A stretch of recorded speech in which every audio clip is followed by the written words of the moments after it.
Episode 15, Progress with us. We're back again. Second episode with our guests in the new studio. It's good to have you guys here. Welcome. Appreciate it, lads. Thank you for having us on. So, Milo and Will, you guys are two of the team at Crep Cheif Notify, which is, if you want to explain to our audience. Yeah, so Crep Cheif Notify is basically just over 4 years old now. It's basically a business that teaches people how to make money from reselling, but it doesn't just teach you in the sense of a course. It constantly notifies you about what items are coming out that you can buy and sell for a profit, which is the main thing when it comes to reselling, is because it's a constantly evolving marketplace. The products that are coming out are always changing. The trainers that are coming out, the collectibles, vinyls, tons of different stuff resells, but it's a constant revolving door. So you need to keep get constantly notified about what's dropping. So what was the world of reselling like when you guys started? Because you guys are how old now? I know that you're 23. Yeah, I'm 24 now. 24. And you guys have been reselling since you were in school, haven't you? Yeah, since 2016, 2017. And what was the whole reselling game like then when you guys first got into it? When we first started, it was mostly shoes. So it was Yeezys, Jordans, Off-Whites. That was a bit later down the line, and Supreme, that was a massive one. If you boys were into Supreme. Yeah, I remember reselling a Supreme carpet when I was about 15.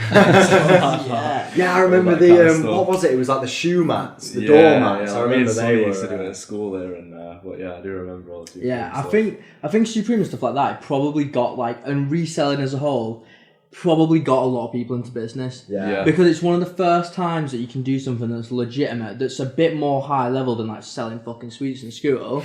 It's a bit more high level than that you can do and prove to yourself that you can make money off your own back. And that's why I think it's a perfect side hustle.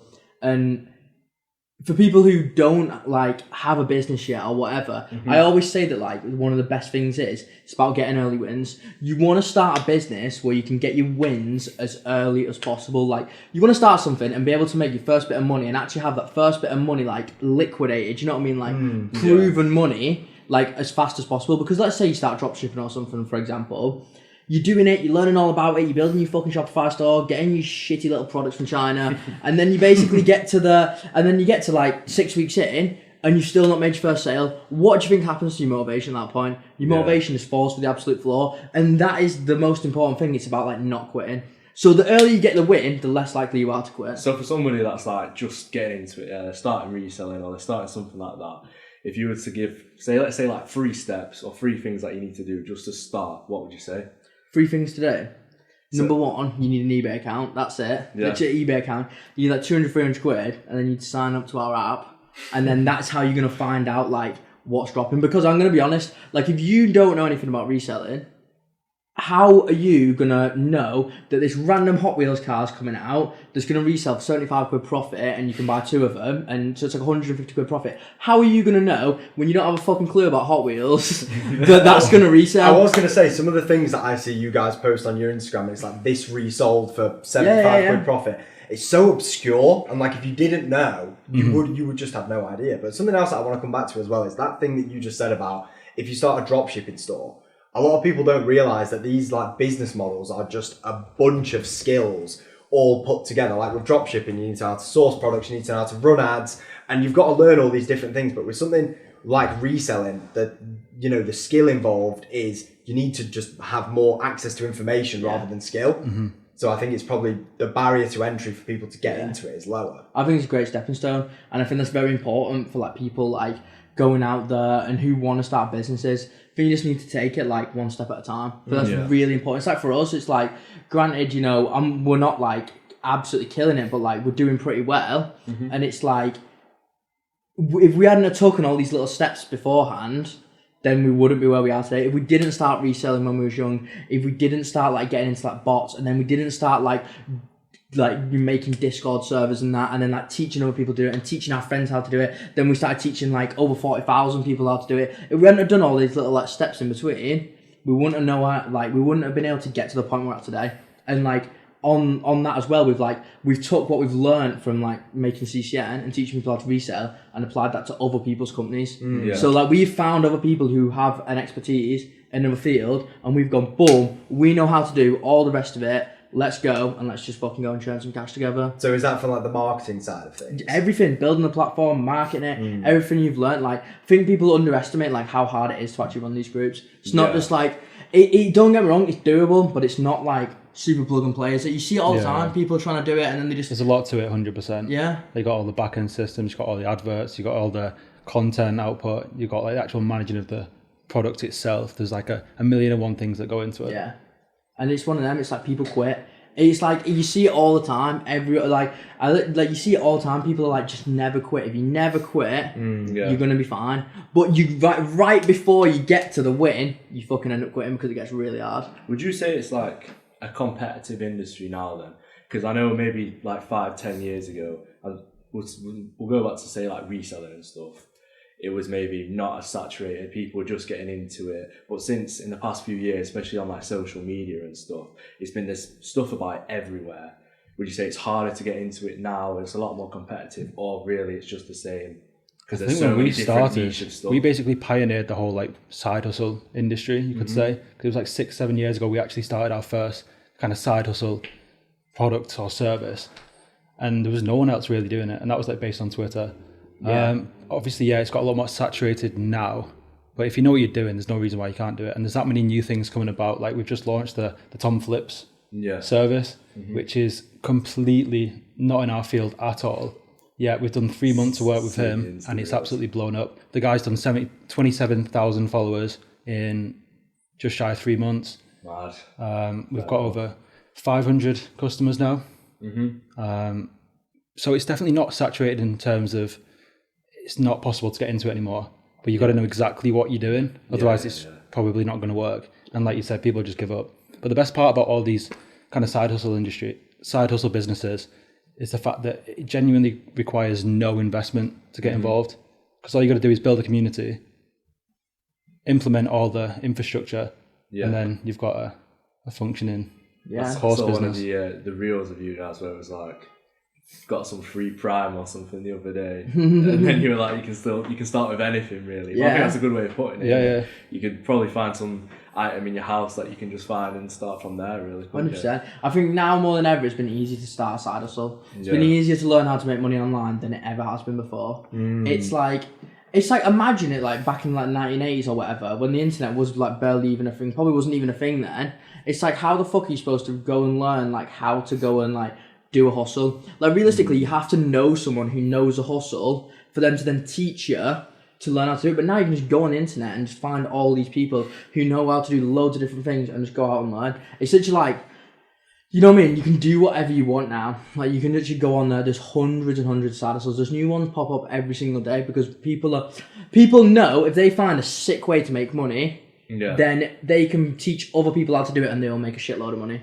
It's just like a massive like full circle thing. And anyone can do it. If you have a way to make money, you can start teaching other people how to make money from that hustle as well. And I think that's one of the biggest things. And it's like a win-win. You know, people pay you, in return they get paid. It's just like, you know what I mean? And it's all like this course, like guru shit. People like, I think people bash on people having courses and like groups and stuff. But realistically, it's like, you don't bash on fucking paying $9,000 to go to university.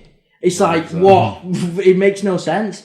It literally makes no sense. I think as well, like when you're good at something and like you realize how much it's benefited you, you naturally want to help other people. 100%. And because in the space, there are people who are not as legit as others. Like, for example, you know, the classic example is the people who make their money from Forex affiliates and aren't actually traders. But there are so many people who have expert knowledge in their industry who will teach you for, you know, a month's wage, and you will be able to go and 10x your investment 100%. In 6 months. But I think there is still and we were talking about this off camera, people don't see it as a kind of like a legitimate career path because it is online. And I think that will change in the next few years, and people will start to realize that, you know, these platforms are not just people selling courses, they're teachers with a curriculum. You know what I mean? 100%. I think the problem is, it's like the times have changed, and like the people who know that you can go out and join someone's course or join someone's group and make money, they know that that's true. They've gone out and done it. Once you've done it, well, you're like, fucking hell, maybe this wasn't actually a scam. But the thing is, it's like the people who, like the people who are in that old mindset still, who think they need to go to school, they need to go to college, they need to go to university, learn how to do it, whether it's fucking bricklaying, electrician, whether you're like a fucking geography teacher or whatever it is, it's the exact same concept. It's you go to school or like a university, pay to learn, in return you get a job that pays you money, and then it's like it's the exact same thing. It's like you just go and pay to learn a different skill. Instead of going and learning how to do like wiring, you learn how to resell, or you learn how to do Amazon FBA, or you learn how to flip sofas, or you learn how to trade. It's like the exact same thing. I think people just don't like, it's just the times are changing. It's not yet properly caught Did up. either of you guys go to university? Yeah, I did. And were you kind of doing this alongside uni? Yeah, so I kind of started at the end of college, and then the first 2 years, I kind of like, it got more and more time consuming. And then we got the office second year of my uni, and then third year, kind of dropped out, finished the degree, but whatever. What were you studying? Business. Has any of the knowledge in your business degree helped you? No, it's not benefiting me at all. I guess we're kind of moving into a time where it is becoming, well, hopefully, like with, the platform school and stuff like that, where kind of the online education is slightly merging, but I think people are still, it's that kind of like people being skeptical about it, I think, innit? That's the thing. People are like scared to go forward and pay for something as they're like, oh, I don't know. But at the same time, I think, like uni, there's absolutely no guarantee. Like you could do some crazy degree at uni and still end up working nothing to do with university degree, which is the same thing with most of the courses. It's probably cost you 10x as well. Yeah, exactly. But it's going to cost you a lot less, and you're probably more likely to do something well with it. 100%. We was actually like the other day, we was like chatting about courses and whatever, and then we got onto the topic of university, and we was thinking like, imagine if we just made our own fucking university, right? Like we did it like legitimately made our own university. Like it was like a legit thing, and then we could basically, because the reason that everyone goes to university is because it's basically fucking free. Like it doesn't cost you anything. You don't ever see the money coming out your wage. It's like a tiny amount. It's automatically done by like the PAYE system, whatever. You don't even see it, and you basically go. You pay $9,000 tuition, then you get your maintenance loan, which is like $3,000 to $9,000 as well, innit? But the reason that a lot of people go is because it's basically free. So you get to piss about for and you get to piss about and whatever. So we were thinking like, wow, what happens if we just started our own university, taught our own like curriculums in there, and we got the student loans? We'd be fucking Bro, laughing. I've been trying to wrap my head around a way that you could have like a university for entrepreneurs where like you could have like halls, but it would just be people who are there as entrepreneurs, and then you could give people a loan to start their own business, and I just can't get my head around. Yeah, so basically, like, I learned to code from like forums more than anything. Like, I was just Google. I'd be like trying to do it, and I'd be like, Google, like, how do I do this in Python? How do I do this in Python? This is my error in Python. How do I fix it? And then there's like this thing called like Stack Overflow, which basically like, if this is when you're a real noob, like you can put your problem in there, and then other coders will like reply and give you fixes. Yeah, but they must have known that I was completely dog shit at it. It would have been like the most booky code ever. But yeah, that's basically that's one of the first things we did in business, was making that software that monitored for restocks at the bot, and that would notify our members of this group that paid us monthly. So how did you market that initial software? Was it just through Instagram and stuff, or was it kind of like people that you knew personally? Given to people within the group. So we had like a CCN, but back in the day it was called Let's Cook, and that was like basically a group of like 50 people, if that, probably 35 people, and we just gave it them all for free as part of the monthly sub. Oh, fair, yeah. Where were you hosting it? Just like a WhatsApp chat? It was in Slack. Slack? Yeah. No way! So Slack was like the OG Discord. Yeah. And the Discord just overtook it completely.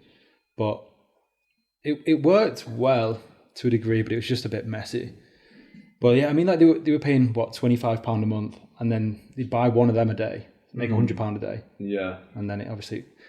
But it never really took off, to be honest, like the actual group itself. And then we did like another version of it called the Sneaker Monitor. And that's when we started monitoring more like shoes and stuff, collectibles, whatever, Supreme.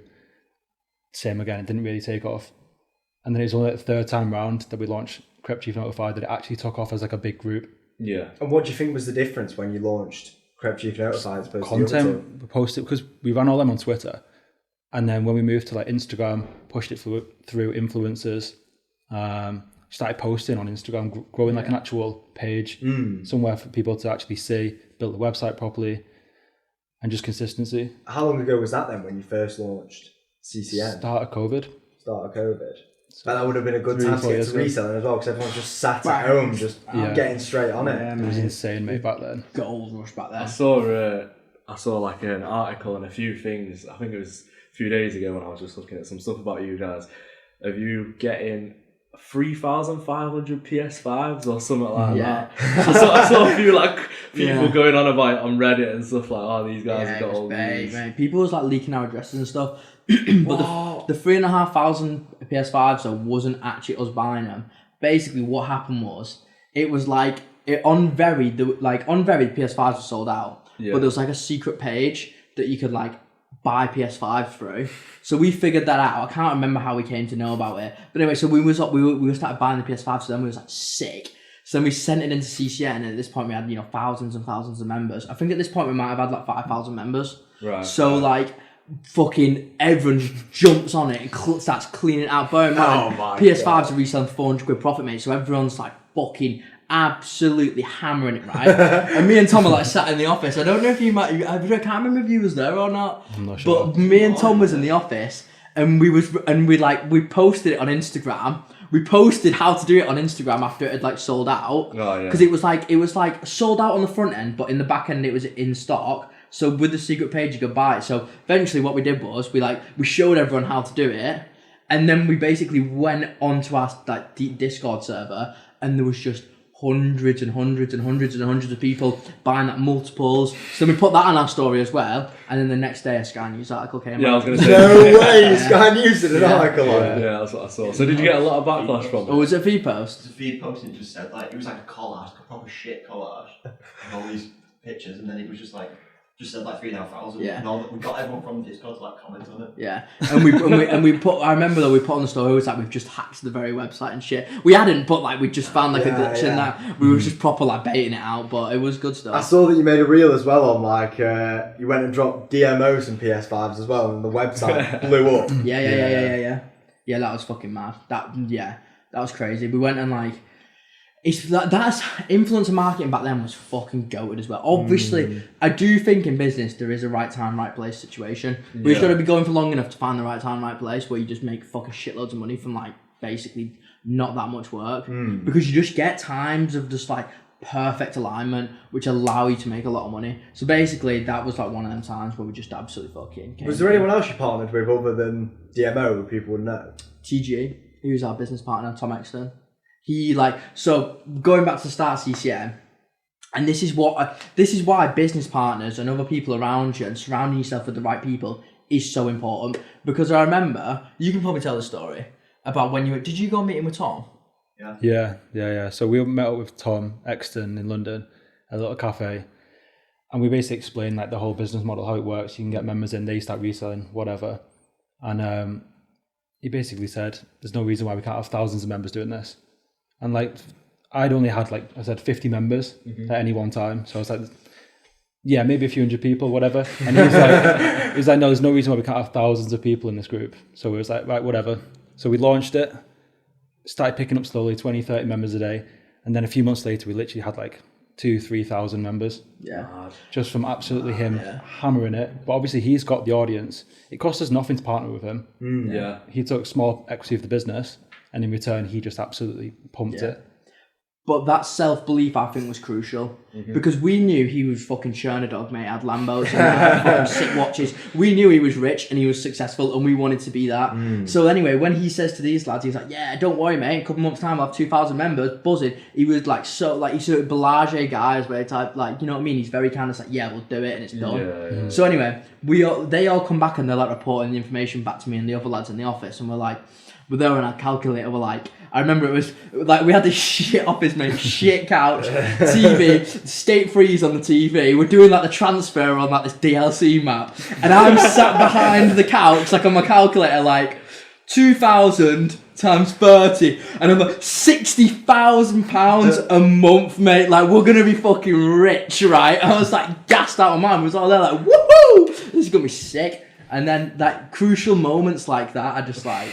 But I think because he's essential. done something like that, he's hit them numbers before. Yeah. It doesn't seem crazy to him. What had he done I before? can imagine. So he had a company called LDNM, Right. which is like a fitness app. London Muscle, it's called. So he's essentially got the same thing, but for fitness. So he's just had thousands of people learning how to like. He's like their PT essentially. Those kind of apps are churning now as well. Yeah. Because fitness is such a massive growing thing. 100%, mate. Like there's a few of them. I know. Do you know Matt does fitness? Yeah. Matt does fitness. He's got an app. It's called like Morsi or something. It's Mark just the same. Thurston's got one. Yeah, Mark Yeah. Thurston's got. They've all got them, and they're just like they've got so many members. Oh, it's so possible though. But like, the point is, it's like unless you've done it once, you don't feel like it's actually possible. Yeah. And the moment you've done it once, it's like, right, I can do it again and again and again. And you can actually hit the numbers that you don't feel like it's possible. Yeah. Otherwise, you just think, oh, I'm stuck at £2,000 a month for my job. Maybe I can make another £500 on the side. And it's going to be hard to like surpass that point. And then you realise other people are actually doing it. You can do it as well. You do it once, and we've spoke about this thousands of times in the past. Like once you've actually done it, it just becomes so much more possible to just do it 10 times over. It's self-belief, mate. Self-belief is so crucial. But I think it helps when other people believe in you as well. Yeah. Like for him to be like, yeah, don't worry, boys. Fucking boom, 2,000 members, we've got this. No, he was just like, no time, sorted, sweet. It was No like, problem. it was like it was definitely gonna happen. Yeah. And then it just like, granted, at the start, it didn't proper like take off massively, like for a little bit. But like, I don't know if you've seen on that post spot on the other day, we had this like in our old office. There was like a big the board. There was like a big random board. It was like flooring or something. so we go in the back room. We're like, yeah, fucking like we need to get a board in. We need to get our sign up numbers on the wall. So we're like, we know what's going on. So we get this board that fucking drill it into the wall and that, and then we just start like writing on it. It's like 1, Bro, 0, I 1. I paused the video and looked, and it was like 1110, like a couple zeros, and then it was like 266, like 76. And a couple months later, it's like at the top of the column, it was like 2,268 signups in 1 month, and it was like circled in like big like fucking red and that. And then it's like, and then I went like further to the end of the board, and it was just like 150, 250, 250, like 200, like 100 and 200 sign up days, like back to back to back to back. So do you think that lower ticket but repeat subscription model is better than having like a higher ticket buy-in and having it forever? This is something that's open for debate. Yeah. Like long answer to this question. Yeah. I think it depends on what you're doing. Yeah. Like you've got to decide where you're gonna place yourself. Because with CCN, it makes a bit more sense for it to be a subscription because the main bulk of the information is knowing what's coming out. Yeah. You know what I mean? And Like the I said, it's a restocks. revolving door. It's the restocks. It's the constant flow of information. So you're basically paying for that, which is the most important part. But with something that's like doesn't require much input after the first months or so, that's when I would say that you should maybe look towards a course side of Because things. like with courses and communities, unless the course is being constantly updated and you're doing things like webinars or the community is active, I feel like it would be kind of hard to get people on a subscription basis with that. Because if people come in and watch the course, they've got the information. If the group isn't evolving, then people are just going to churn. Yeah. I mean, we've got Seller Circle as well, which is Amazon FBA. And we have like a membership side of it and a course side. Yeah. So the membership starts you off, gets you churning in your first little bit of cash. And then the upsell, which is the wholesale package, teaches you how to really scale it from there. Yeah. But most of our members, they end up with both, just to keep in the community whilst they're actually scaling as well, just to like chat with people.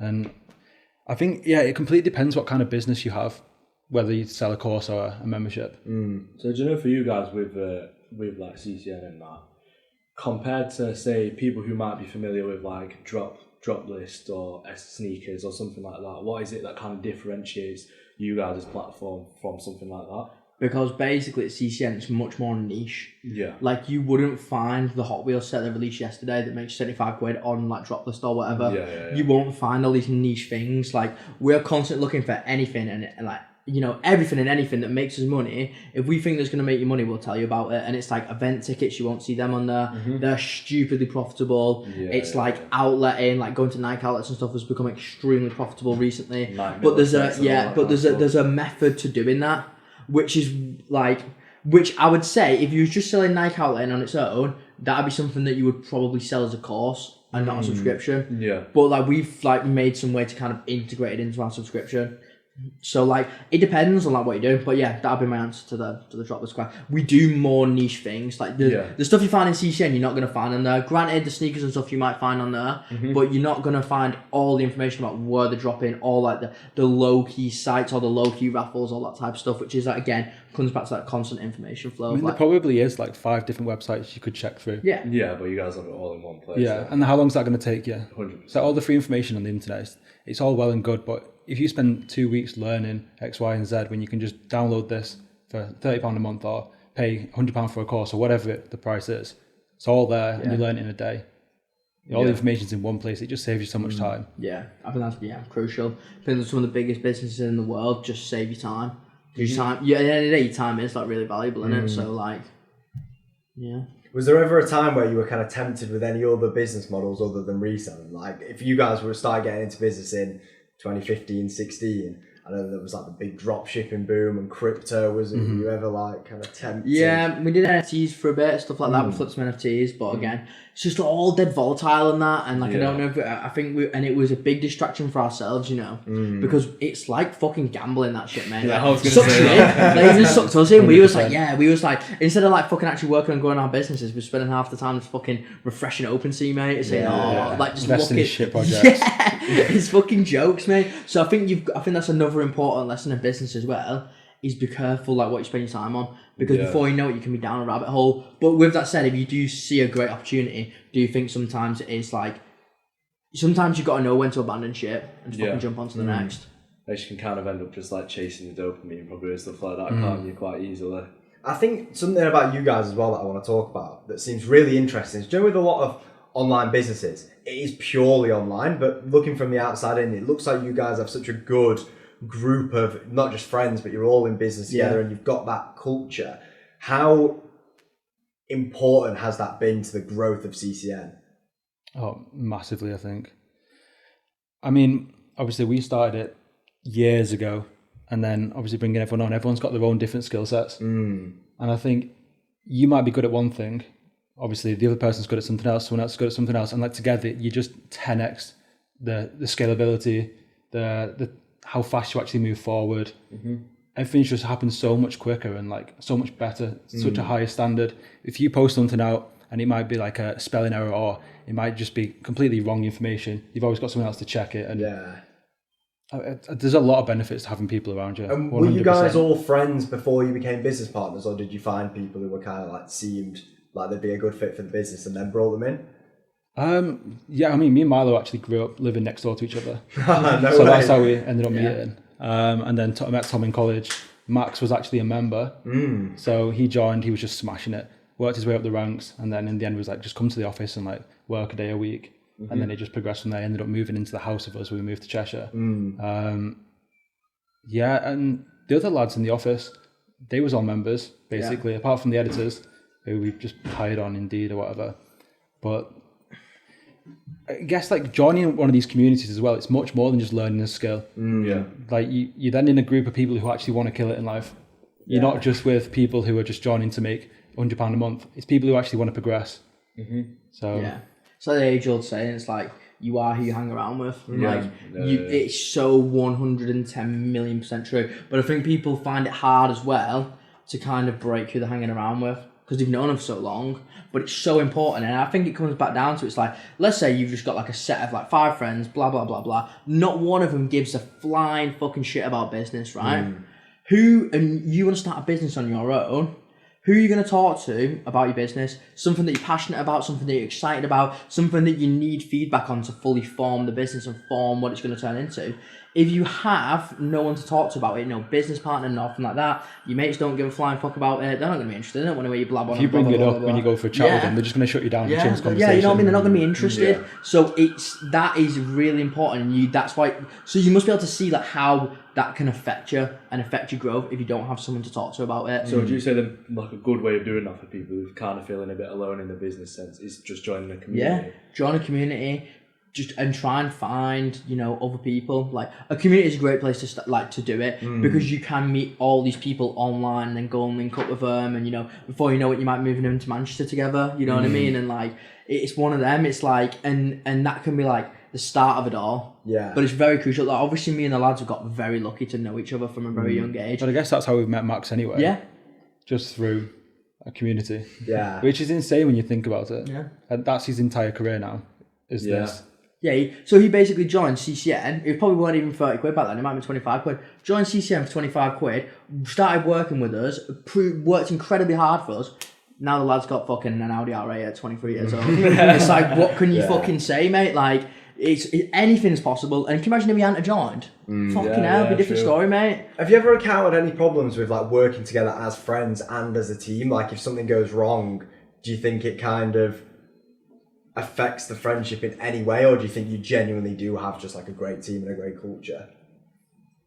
No, to be honest, we work very well together. We live together, work together. Obviously, we have time apart. We're not like, but like it's very healthy, I think, and we're all just that dead set on winning. Where it's just, if something goes wrong, then we all just fix it together. Like, it's not anyone's fault. Yeah, literally. I think, I do think like you need that good culture, but I think like it's very good for us because we're all still very close. But like, I feel like I could see how it could go a bit south if you start, because you know what I mean? If you start falling out, if one of your mates that backstabs you, then it's fucking ruthless, mate. Like, it's a fucking, you know what I mean? It comes back to keeping your circle close as well, like small. Yeah. Like, if there's like 10 of you, and then one of them starts doing like another little business or taking clients out and selling them something else, and it's like, well, should you really be doing that? And then one of the other ones starts doing it as well, and then you start just splitting up, whatever. Like, there's 4 of us. That's all it is. Just like cracking on, all gunning for the same thing. If one of us gets someone interested in buying something, it's not like you go and sell it to them yourself.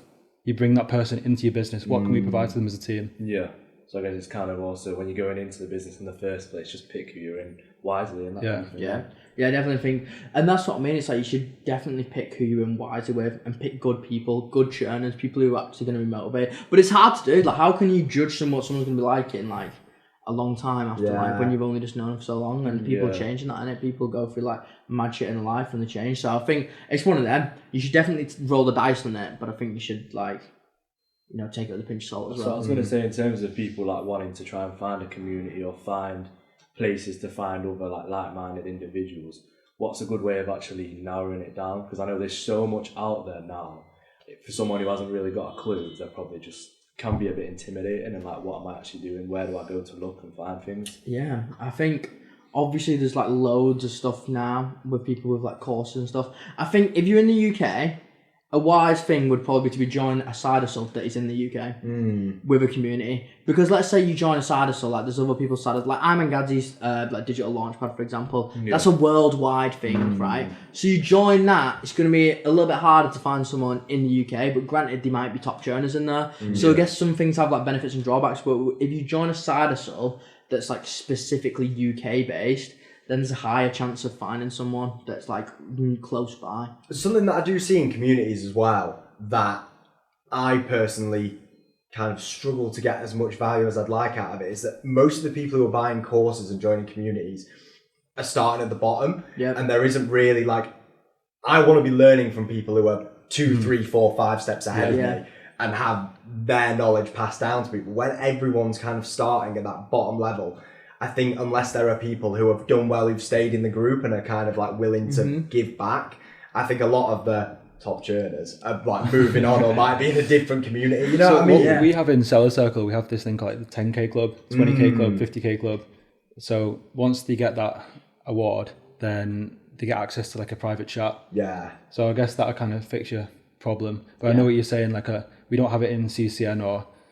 Like, it's definitely good to be around people who are also like at the same stage as you, but in terms of like actually learning and meeting people, you do want to be with people who are ahead of you. 100%. You'll know this, that guy who said to you, we'll get you 2,000 people easy, like that's the kind of person. It's the kind of people you want to speak to, isn't it? You don't want to speak to someone who's on the exact same level as you, because then you're not getting taught anything. You want to speak to people who are, like you said, 2-3 steps ahead, so they can actually teach you something and you can progress from there. Yeah.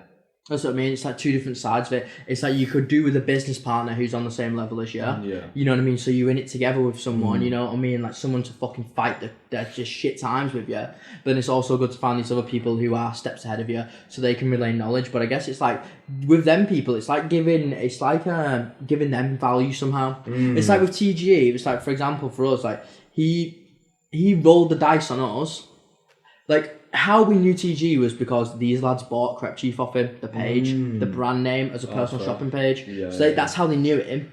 And then basically what happened was, like, that kind of like didn't work too well, did it? No. It was if you was running it solely on your own, you're probably making like $2,000 a month, maybe. But it was a lot of work for the money actually returned. What, a personal shopping page? Yeah. It's just, well, obviously we'd already ran like the groups in the past and we thought we've already got these people here, may as well just selling this instead. Which obviously worked much better. So is that where the name Crep Cheif Notify came from? Yeah. It's not even our name. Yeah. Well, it fucking is now, mate. But some blood, sweat and tears have gone into that brand. But like, it's like, you know what I mean? That's how we knew TG. Yeah. So we already had that initial rapport there. But then he was like, you know what? Like, I'm just going to roll the dice on these boys. And obviously it's paid off for him. Like, pretty well. Didn't have to do that too much. Individually have, would you say that like when you were first getting into all this, did you join groups or did you have mentors each, or what kind of... For reselling? Yeah, for reselling and just getting into business in general. Was there anyone that kind of, like in your early stages, just gave you that kind of push or helped you guys out or anything like that? So basically there was like this group called like One Stop Cop, which was like a really OG version of CCN that we joined. I think I joined it when I was like 15, 16 with all these lads. Basically all joined it together. We all account shared on there. Like we had one Slack account. So this was when everything was on Slack. Like Discord hadn't really like massively popped off for like education yet. So we basically all joined this group, One Stop Cop. And this was like a very early version of CCN. It wasn't as like nowhere near as detailed or like easy to understand, but basically it told you when shoes were coming out, they were going to be profitable and how you could buy them. But there was like one big selling point. They had like the Adidas backdoor in there, which basically meant that like you could just, you know how like when Yeezys first dropped like grey gums and Pirate Blacks and whatever, and they had that Q page, didn't they? Basically for like a very, very long time, there's just a way you could just completely bypass that page and just buy Yeezys like straight away. So you didn't have to, so all the general public sat in the queue trying to buy them, but you didn't have, if you knew this like little hack for the website, you just get them straight away. I feel like at the time that was a big thing as well. Yeah, I remember people who used to go to to our school who would like get a pair of Yeezys and like, walking through the dinner hall. Yeah, literally. It was like a Ferrari or something back then, wasn't it? Yeah. It was crazy. But the thing is, like, you got to remember, they were like £500 profit.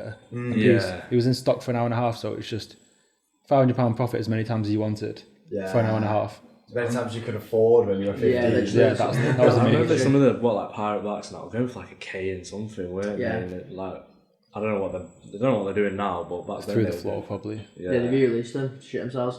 But the first pair that I copped of like Yeezys was 750 grey gums, which was like the high top ones. And basically that was the first time I used the back door, and it basically just page goes live. You put like this link in your browser, just took you straight through. You could just go buy the pair of shoes, and I bought them, and then I sold them like a week later for like £1,000, and it was like 250 quid to buy. So 750. Gas was the word, mate. But then obviously back then I was stupid. I went and literally put every single like penny bar, like 100 or 200 quid, into a pair of like Pirate Blacks for my own, for myself. Because I was sucked into the hype about like, yes, I want to be the Donny with the Pirate Blacks and that. Like I was sucked into that as well. So yeah, that was like the first bit of mentorship we ever had was from this group. But on that note, you couldn't join the group, like it was closed. And again, it was like on Twitter and stuff, it was like proper niche closed group. Everyone's like hush hush, you know, whatever, no like leaking or whatever and shit. And yeah, that was like the first thing that we ever joined. And then from there, any other like major mentorships? We've paid for mentorships. We pay for one now, to be honest. We would basically end up paying like $4,000 a month to a guy who basically just said, do this, this, and this, and just guided us for like as an overall business, rather than like go and buy this and resell it, whatever. It's more like an actual mentor. Yeah. But I think that's really important to have someone to like just like to discuss ideas with, not just the team, but someone else who's obviously been successful, and say like, where should I go now? Is this a good decision? Is this the right thing to do? Yeah, it seems like it's been like quite a crucial thing that, to be honest, everybody on the pod has said somebody who's already done it before you. It's just a major thing to be around or to have. You just learn 10 times as 100%. fast. 100%. I think like we've had like the first one was like a guy who owned an agency, and he guided us and he ran our ads and stuff, and he gave us like basic guidance and whatnot. And then we had like another guy who owned another agency, but this guy was like a much bigger dog. He like took like Grenade from like 1 million to like 25 million or whatever. Oh, Grenade the protein. Yeah. So he was fucking churner, and then from there we had like the guy we have now who's really good as well. But they know because they're working with other people as well. They know what's working for other people, and they can help you. But obviously the agency thing is very tainted because there's all these people who've just fucking done a course on it. They don't actually have a fucking clue what's going on, and they're trying to guide you, run your ads, tell you about all the shit that they've never even like seen in the flesh. So I think you just got to be careful that you don't get them people in a sense. That's what I'm trying not to be now. Because like, I actually want to, I think, you know, like when I started with copywriting, I was like looking through Twitter and looking at all the people I've copywriting and they're buying, they're all just like 15-year-olds, and I was just like, if I can actually get good at this, like get really good and really understand get some results first, just like stand out above everyone else. But yeah, that's what I mean. You need results. You need people to back you. Everyone that we've got we've been referred to by someone else. Yeah, that's kind of what I was going to move on to as well, like how, like kind of narrowing down, like you're saying with the communities and stuff, or trying to actually find a mentor, find people that's not just going to be, like you say, the internet gurus and all that kind of thing, you know, it's quite... I think that's the problem with, like, you see all these people on TikTok now, they weren't even around this time last year, but now they're selling you £1,000 course on something that they've probably learnt last week. A lot of these people have kind of just come to fruition out of nowhere, haven't they, really? Mr. Gadsy. Do you know what? I feel like I have a soft spot for him, man, just because of like his old videos. Like his old videos are quality. He's a fucking sick guy, man. The all the shit on like money Twitter, and it's like this guy can't be serious, and it's just a video of him being like, "Time's up," again. But I want to talk to you a little bit about kind of the long-term vision for CCN. It's like, where do you think CCN will be in a year, 5 years, or 10 years?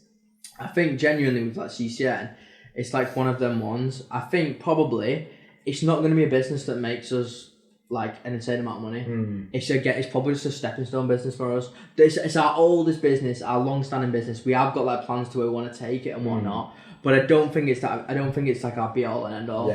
Like I feel like it's just like it's a business we founded when we was like 18 years old, 19 years old. Like I think it'd probably be pretty stupid to think that that's probably going to be. Like we could just run that forever, and we probably make decent money for the rest of our life.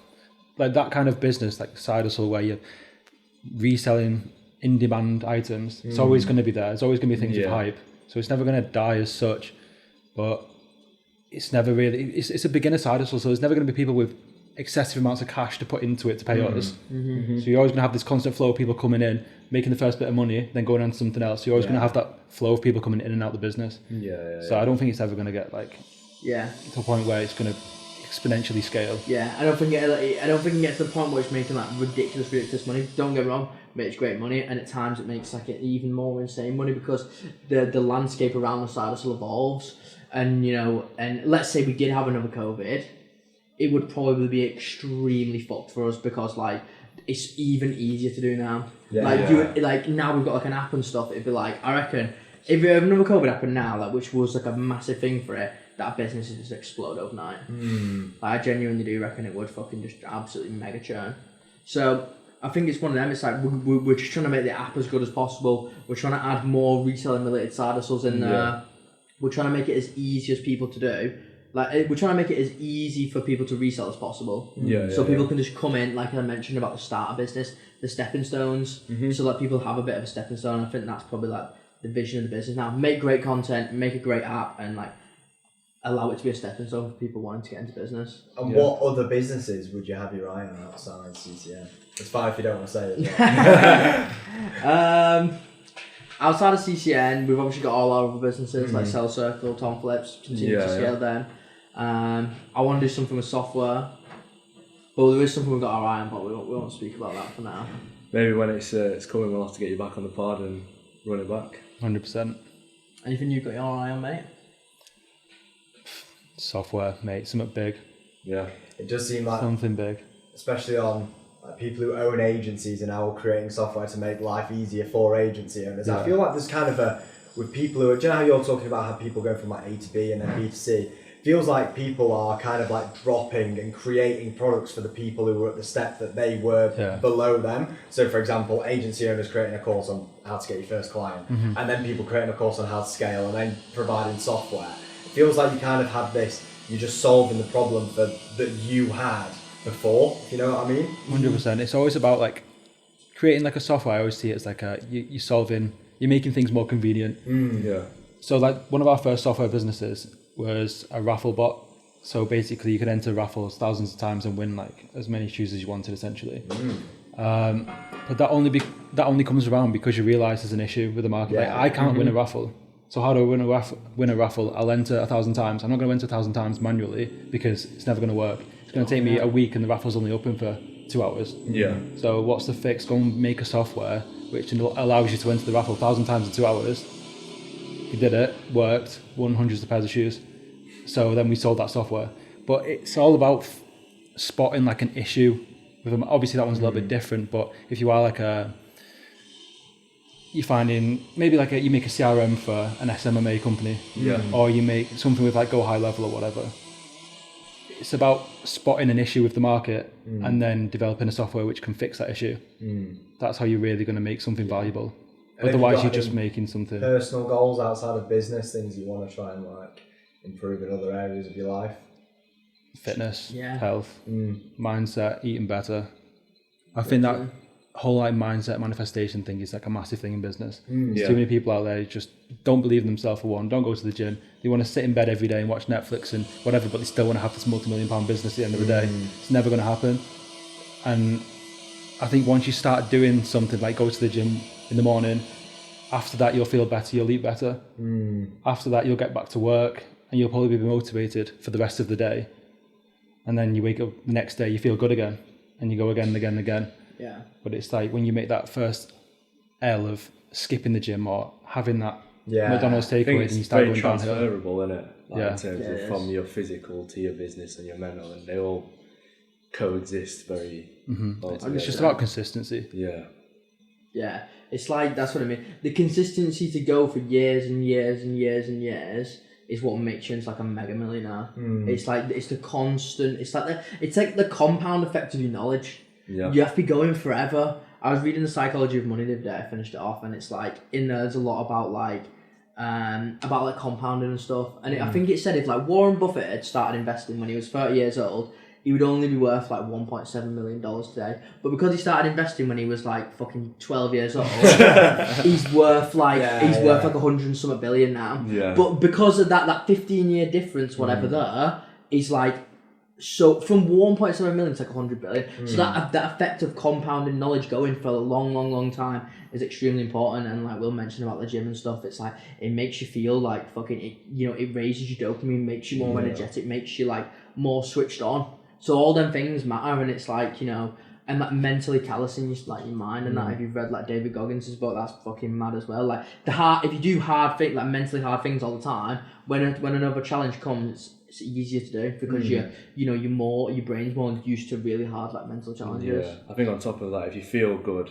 in your physicality and all, like you'll prosper in everything else to a degree, won't you? Like if you just feel good in general, it helps with everything else. Like if you rock up to something and you don't feel like you're going to do a good job, you will not do a good job. 100%. It's rare that you will anyway. I'll make this the last question, but I've been thinking about this recently. It's like, how do you guys, or like maybe when you were on the come up, because I know you're probably in a different stage now where you're overseeing all the different businesses and stuff, but when you're kind of coming up, how do you find the right balance between taking action and learning on the job and kind of allocating some time to do things like reading or like, learning, taking courses or whatever? Do you think there's kind of like a good balance that you need to get right? I don't know, to be honest. Like when we started, we just went full force at it. Probably didn't do enough education as we probably should have done. Didn't speak to enough people at the start. Like if we'd have started getting mentors, investing in courses and whatever from the start, then we'd probably be way further ahead than we are now. But I think there's a lot of benefit from just going at it, learning the skills, putting them into play, just learning from mistakes. And like even if it costs you a few £100 on whatever you spent it on, like a course or some kind of group, and you didn't take anything from it, you've learned from that mistake then. Yeah. I definitely think the mentors thing is overlooked. When you start, you're probably like thinking like, oh, these guys are like, you know, mentor other people. They're just doing that to sell you a course, blah blah blah. But I actually think if we'd have probably known what we know now through like a mentor or something back when when CCN was like first started, we would be so much more ahead of the game today. Yeah. We could be like, you know, we could be levels and levels ahead, I reckon. Like we'd just be in a completely different place, but it just takes time, and I feel like, you know, it does, you know what I mean? Like, when we first got our mentor, we ignored him for ages. Like, he was just kind of pepping down our ear, like, yeah, right, basically, because we didn't do emails on CCN, even though we'd had, like, fucking 30,000 customers already. Yeah. We wasn't doing any emails or anything. And he just kept saying to us every call, it's like, you know, like, oh, email marketing's like the highest converting channel, like, you know what I mean? Like, there's loads of money in it. We was like, nah, fuck off, mate. Just make YouTube videos. Like, you know, you know what I mean? And then eventually, like, a couple of weeks later, he's like, mate, he's like, I've told you this is the last time I'm going to tell you, email marketing, you need to do it. Like, and then we was like, all right, whatever. So we started doing it, it started churning, and it's just like, I don't know, when you're like young in business, you're just stupid, but it just takes time to like to figure it out and like fix it, I guess. Boys, I really appreciate Been an you guys absolute coming down. pleasure. I feel like I've learned Appreciate so coming on much from today. you guys already. You know, it's nice to speak to people who are ahead of you but still young and ambitious and got a lot going on. So thank you for coming down, guys. Appreciate it, boys. We'll run it back a few years down the line then. Yeah. Yeah, for sure, man. Definitely. Flying. Nice one, lads. Thank you. Appreciate it, boys. Buzzing, boys.